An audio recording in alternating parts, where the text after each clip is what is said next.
અમદાવાદમાં છેલ્લા 5 વર્ષથી ટુ વ્હીલર વાહનોની ચોરી કરનાર ઈસમને પોલીસે ઝડપી પાડ્યો છે. પોલીસે 32 વાહન સહિત 6 લાખથી વધુનો મુદ્દા માલ પણ કબજે કર્યો છે.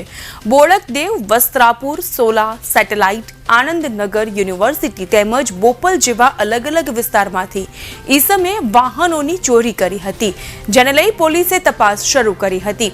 જેમાં અમદાવાદમાંથી વાહન ચોરી કરીને રાજસ્થાન ભાગી જતા એક ચોર વિશે બાતમી મળી હતી, જેના આધારે પોલીસે સીસીટીવી ચેક કર્યા.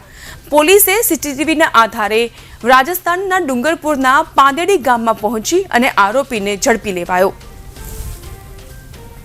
મારું બાઇક ચોરાઈ ગયું હતું. મારું બાઇક ચોરાઈ ગયું હતું. મારું બાઇક ચોરાઈ ગયું હતું. મારું બાઇક ચોરાઈ ગયું હતું. મારું બાઇક ચોરાઈ ગયું હતું. મારું બાઇક ચોરાઈ ગયું હતું. સૌથી વધુ વાહન ચોરીના ગુનાનો ભેદ ઉકેલી અમદાવાદ પોલીસને મોટી સફળતા મળી છે.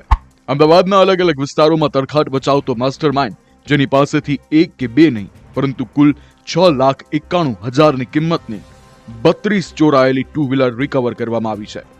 બોડકદેવ વિસ્તારમાં બાઇક ઉટાંતરીની ઘટના સામે આવતા જ એલસીબી ઝોન 7ના ડીસીપી શિવમ વર્માના આદેશ અને માર્ગદર્શન હેઠળ પોલીસ ઇન્સ્પેક્ટર વાયપી જાડેજાએ અને તેમની ટીમે સીસીટીવી કેમેરા, હ્યુમન સોર્સ અને બાતમીના આધારે તપાસ હાથ ધરી. એલસીબી ઝોન 7ની ટીમે છટકું ગોઠવી આરોપી પોપટ લબાનાને બોડકદેવ વિસ્તારમાંથી ઝડપી પાડ્યો છે અને આગળની કાયદેસરની કાર્યવાહી હાથ ધરી છે. મારું નામ કણજીરિયા મનોજ નાગજીભાઈ છે. મારું બાઇક 10 મહિના પહેલાં ચોરાઈ ગયું હતું. હું કડિયા કામ કરું છું અને બાઇક ચોરાઈ ગયા પછી મને ખૂબ જ તકલીફ પડી હતી.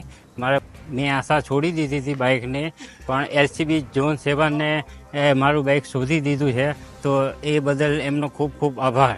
અમદાવાદ પોલીસ સેવા, સુરક્ષા અને શાંતિ માટે સમર્પિત.